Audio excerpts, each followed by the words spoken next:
And there was some injury news over the weekend, Donnie, that has maybe slightly impacted what we will see around MLB.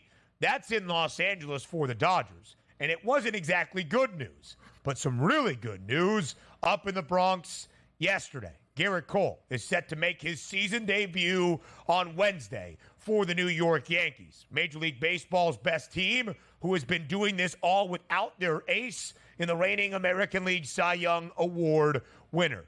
Cole is coming back, and it's good news for the Pinstripes.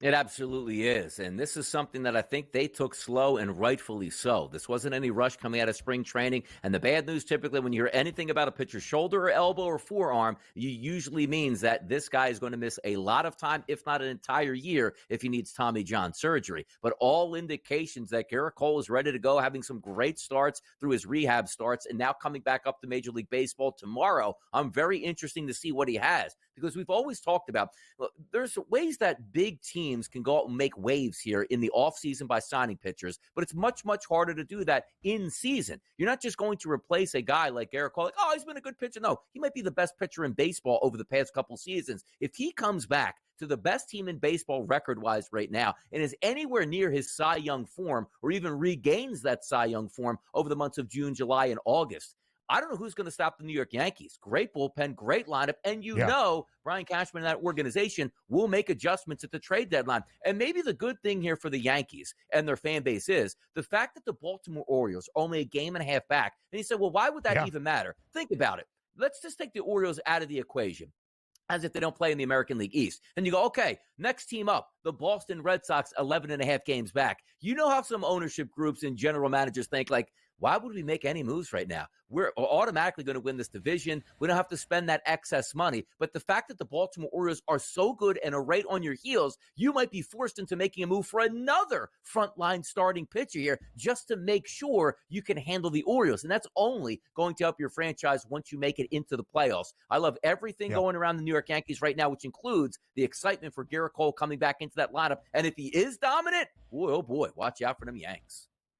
And not just the moves ahead of the deadline in late July. It's important, I think, to have Gerrit Cole start this week because of who the opponent is. The Yankees open up a midweek set on this Tuesday at Yankee Stadium against the Baltimore Orioles. The Yankees are 50-24. The O's are 47-24. A game and a half of separation in the American League East standings, a game and a half of distinction for the best records in the American League. The O's, the third best record in all of MLB, only slightly behind in win percentage, the Philadelphia Phillies in the National League. So let's look at those World Series prices. The Dodgers and the Yankees, who faced off up in the Bronx just 2 weekends ago, the two frontrunners, plus 270 on LA, plus 450 for New York. The Phils at 6-1. The Braves, the only other team, at a 9-1 price, and that's kind of grandfathered in with where the Braves have been the last few seasons in Major League Baseball and where they were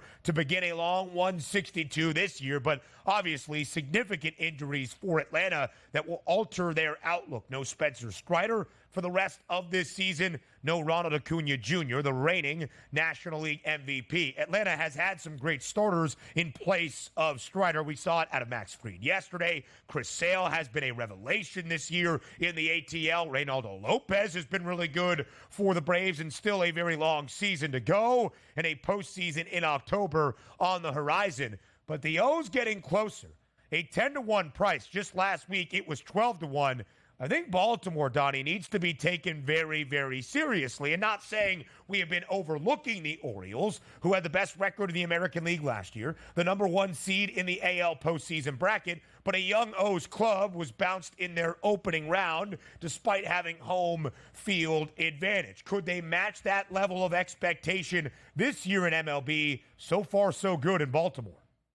I sort of agree with the slotting of the teams here, just not the price points here. And that starts with the Dodgers at a plus 270 price. Now, some people would say, like, well, why would they be 270? Like, you're losing Mookie Betts for, let's just say 5 weeks, 6 weeks, whatever that time frame might be. Our starting pitchers still are injured coming back to the fold. We'll see where they wind up. But at the same time, here's what I always talk about. And these teams aren't finality of what you're going to see in the months of August and September, because we have the trade deadline coming up. Here's the crazy thing about the Dodgers, which sometimes I do think hurts the rest of Major League Baseball. Like, the Dodgers are probably the only team on the planet that can go, well, Mookie Betts is down for 5 weeks. Can we just go out and get the best shortstop in Major League Baseball, make a move for him, and get him from a team that might be giving up on the season? Yes, let's go ahead and do that. And then say, oh, well, look at this. Betts is back in 5 weeks. Well, now we have a plethora of guys, and everybody in the lineup is worth $300 million and is a starter and should be an all-star at this point. That's the devastating part, because the Dodgers wouldn't be making any moves here. I'm interested to see if they, and when I say go on a losing streak, what does that mean for the Dodgers? Losing 2 out of 3 games where they start to panic? Because that, you know what, like, because that plus 270 price isn't representative of what the team is right now. It's what we think that team is going to be in September. Because if that starting staff is healthy and they add a piece, you know they're going to add 2 to 3 bullpen pieces, whether they need it or not. And maybe some guy who's ultra expensive on a team that's out of it, they're just going to pick up as a utility guy to put on their bench. That's why they're plus 270. Those are the expectations. But I do think that 270 price should be closer to the Yankees and closer to the Phillies and closer to the Orioles. I don't think they should be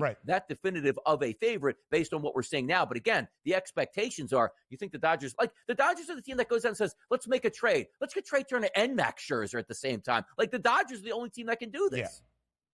But the Dodgers have had that short distinction in front of everybody in MLB all year long after the offseason that saw the acquisition of Shohei Ohtani, Yoshinobu Yamamoto, Teoscar Hernandez, Tyler Glass. Now the list goes on and on. We'll get our producer and our stat man, Joe Frizo, who marks this movement on what the Dodgers preseason price was to win the World Series, because I'm not sure it's even really been all that different from where things are now.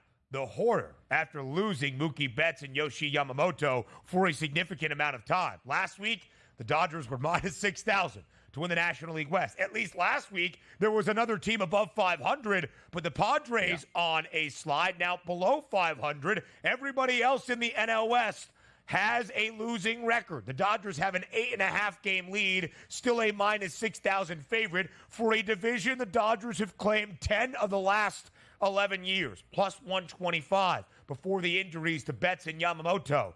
Oh, let's take it back by 15 cents, plus 140, plus 250 to win the World Series last week. Now plus 270. That opening day number to win the World Series, thank you, Frizo, plus 325. So still very short for LA, who is running away already with the National League West, behind the Philadelphia Phillies for the best record in all of the NL, but could be one of those top 2 seeds when the year is done.